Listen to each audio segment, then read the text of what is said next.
Hey guys, so today we are starting our plaster. So your elabrije is going to look something like this once we have the plaster done. Mine's still a little damp, and I can cover the claws if I wanted to, but I want to keep them exposed because I kind of like the look of it. But again, it's still a little wet, but you can kind of hear it gets pretty solid with plaster.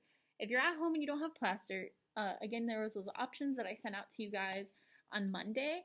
But you can also just do paper mache very similarly. So for the plaster, for me, what I did was I took my elabrije and I'm going to put it on a side that can hold itself up. Like, I'm not going to try to plaster it standing up because I know this will just fall down. Gravity will work against me. So I'm going to lay it on the table so that I have it flat and it's not going to move while I work on it. And I'm going to plaster one side to start. So it kind of looks like surgery here. Here's my little elabrije friend. Plaster comes in little strips like this. You should have a container on your desk with quite a few of them in them. If you get them all wet, you will ruin the plaster for the entire class.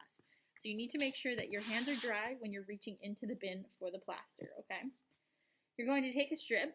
If it's too big, these are awesome because you can just super easily rip them. And this is like kind of like a glue particle that's on the inside. So what you do is you're going to take your plaster, dip it, I kind of smear the water on it. Yes, this is just water. And then you're going to gently lay it onto your elabrije. And to start, I'm going to go pretty gentle. Once I get my base layer and it dries, you can start doing a little bit more molding on top. But again, I am just reaching in, not getting the bucket wet. I'm only getting a strip. I'm going to rip it to make it a little bit smaller for me. I'm going to dip, and then I'm going to smear around this paste that's on here, and then I'm going to lay it out and smooth it.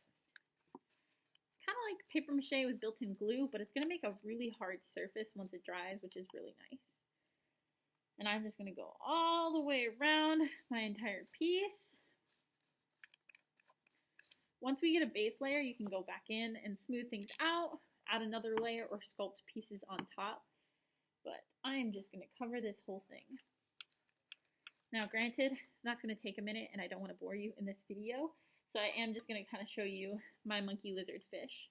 So what I did was I started on one side, and I plastered the whole thing, and I gave it like a couple minutes to dry, like maybe not two or three, like maybe 5 minutes to dry, and then I flipped it over, and I did this side, and then I let it dry a little bit more, and then I came back and did the tail. We will have some time in between classes, but I would try doing one side, giving it a minute to dry, then flipping and doing the other side, and then after that you can start messing with it.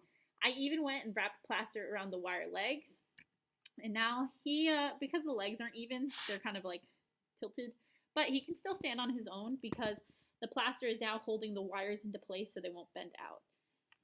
So that's what we're going to be doing today. Make sure to take care of the plaster at your section.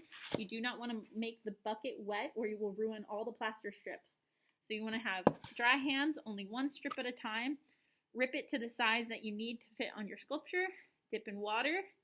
Smear it around to smear the paste and then place and smooth on your sculpture. And then you will start covering your whole thing with plaster.